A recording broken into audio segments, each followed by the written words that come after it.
Oggi parliamo delle espressioni verbali, cioè l'uso o non uso della preposizione con verbi e espressioni seguite da un infinito. Ciao a tutti e benvenuti a un nuovo video. Io sono Stefano, un professore di italiano. Se non siete iscritti al canale, non dimenticate di iscrivervi cliccando sul pulsante qui sotto per non perdere nessuna lezione. Oggi parleremo di espressioni verbali, quindi tutti quei verbi o espressioni che sono seguite da un altro verbo all'infinito, che però a volte richiedono una preposizione e a volte no. Nel video di oggi ci concentreremo sulle espressioni che non richiedono una preposizione e poi su quelle che richiedono la preposizione di. Iniziamo subito dalle espressioni verbali che non richiedono una preposizione. Sono sicuro che voi già conoscete alcune di queste categorie, però cerchiamo di ripeterle insieme per ricordarle meglio. In generale, i verbi o espressioni verbali che non richiedono nessuna preposizione sono tre. Prima di tutto i verbi modali, anche chiamati verbi servili, come per esempio volere, potere, dovere e anche sapere.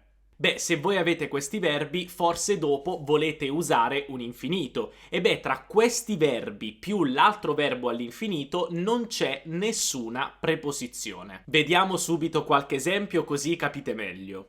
Voglio mangiare. Come vedete non c'è nessuna preposizione tra voglio e mangiare. Devo andare a casa. Posso uscire? Posso uscire? So suonare il pianoforte. Beh, questo mi sembra abbastanza facile. Adesso passiamo alla seconda categoria, cioè i verbi di piacere. In particolare mi sto riferendo al verbo piacere e al verbo preferire. Anche in questo caso vediamo subito un esempio. Preferisco studiare dopo. Preferisco studiare dopo. Come vedete, tra preferisco e studiare non c'è nessuna preposizione. Mi piace giocare a calcio. Mi piace giocare a calcio. Anche in questo caso, tra mi piace e giocare non c'è nessuna preposizione. Onestamente però sono abbastanza sicuro che voi conoscevate già queste due categorie, però adesso passiamo alla terza categoria di espressioni verbali che non richiede nessuna preposizione.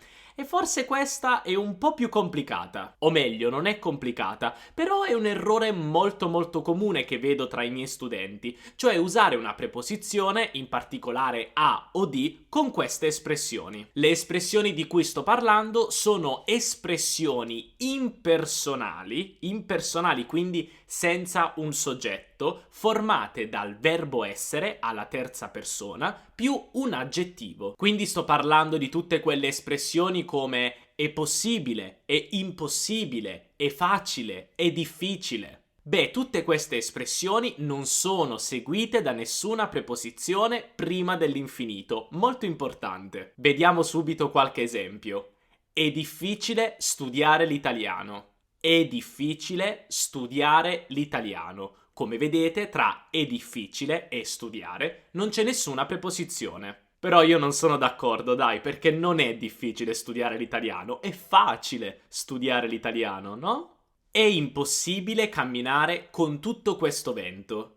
È impossibile camminare con tutto questo vento. Anche in questo caso, ovviamente, tra è impossibile e camminare non c'è nessuna preposizione. Ma adesso passiamo ai verbi e le espressioni verbali che richiedono la preposizione di prima dell'infinito. La prima categoria è un po' particolare, perché nella prima categoria ci sono tutte quelle espressioni verbali formate dal verbo essere più un aggettivo, che richiedono in questo caso la preposizione di prima dell'infinito. E voi potete dirmi, scusami Stefano, ma abbiamo appena detto che il verbo essere più un aggettivo non richiede nessuna preposizione. Perché adesso mi stai dicendo che verbo essere più aggettivo richiede la preposizione di? Attenzione, questo è molto importante. Io prima stavo parlando di espressioni formate dal verbo essere più un aggettivo impersonali, senza nessun soggetto.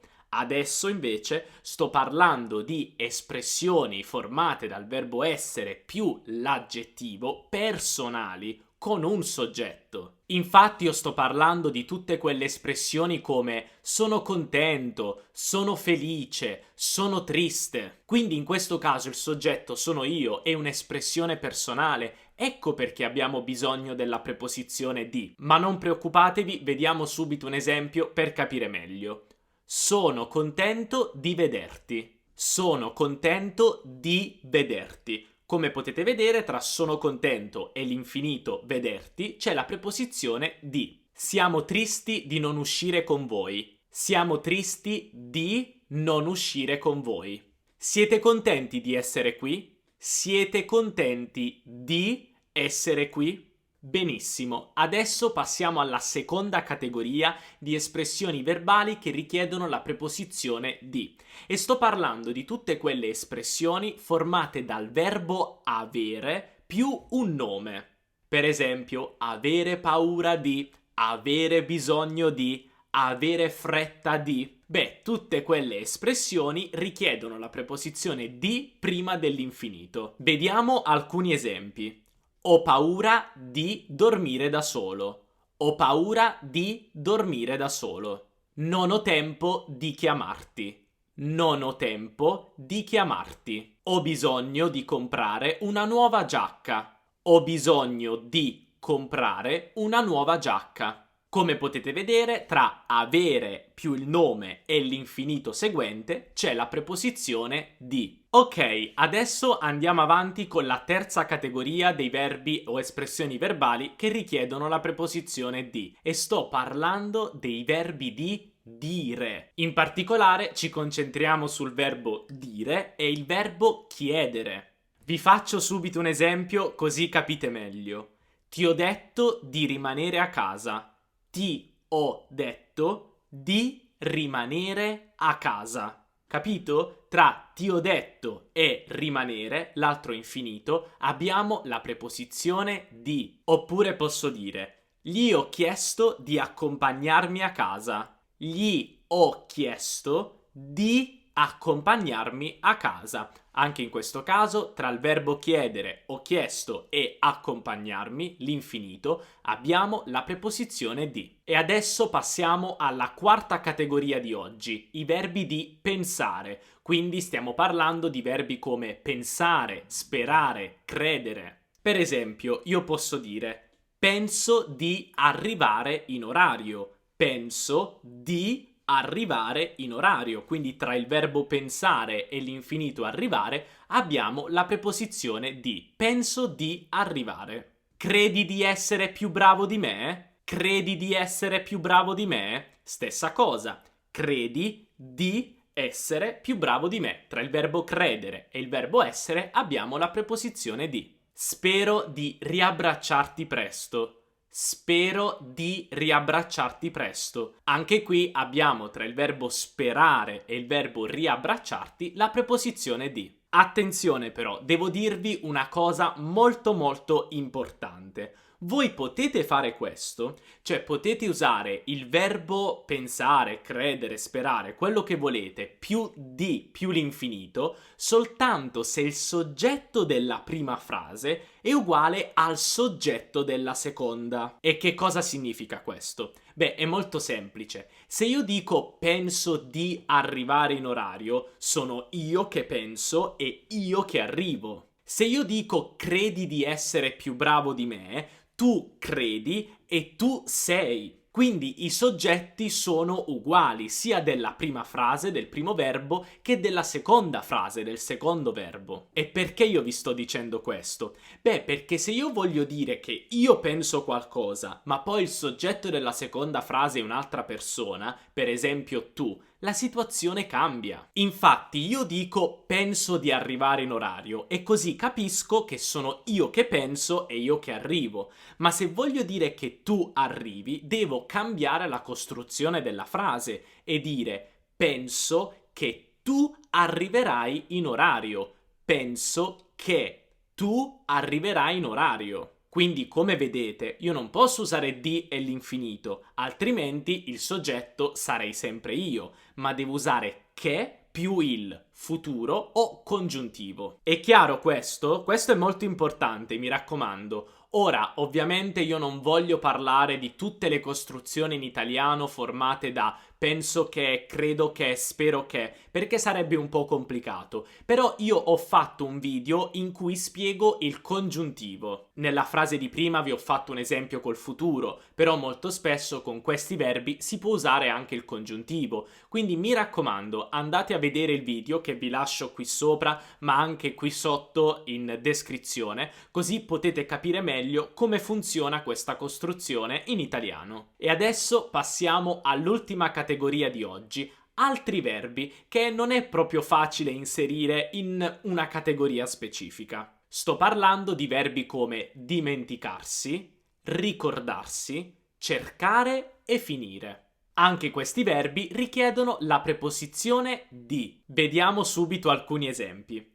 Mi sono dimenticato di comprare il latte. Mi sono dimenticato di comprare il latte. Ricordati di comprare il latte. Ricordati di comprare il latte. Cerco di fare del mio meglio. Cerco di fare del mio meglio.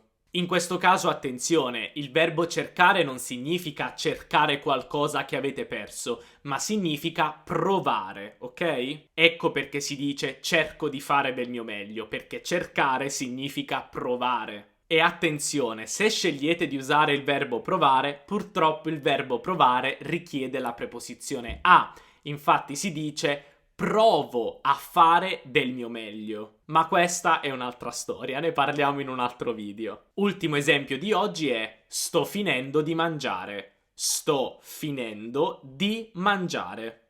Va bene ragazzi, tutto chiaro? Io poi vorrò fare un altro video in cui vi insegno a usare la preposizione a. Quindi se siete interessati fatemelo sapere qui sotto nei commenti. Generalmente però la preposizione a è più complicata perché non è facile avere delle categorie ben delineate come quelle che abbiamo visto oggi. Quindi in linea generale, se un verbo o un'espressione verbale che voi avete non rientra in nessuna delle categorie di cui abbiamo parlato oggi, probabilmente dovrete usare la preposizione a. Poi in alcuni casi prima di un verbo si usa anche la preposizione da, però di tutto questo possiamo parlarne tranquillamente in un altro video. Come sempre, se avete delle domande fatemi sapere qui sotto, oppure mandatemi un messaggio sulla mia pagina Instagram Teacher Stefano, dove carico sempre contenuti interessanti, storie e anche quiz proprio su questi video, così potete mettere in pratica quello che abbiamo studiato insieme qui su YouTube. Se questo video vi è piaciuto e volete supportare il mio canale e anche supportare il mio lavoro, basta mettere un bel mi piace, davvero aiuta tantissimo, e allo stesso tempo se non siete iscritti al canale non dimenticatevi di farlo per non perdere nessuna lezione. Noi ci vediamo al prossimo video, un abbraccio dall'Italia, ciao!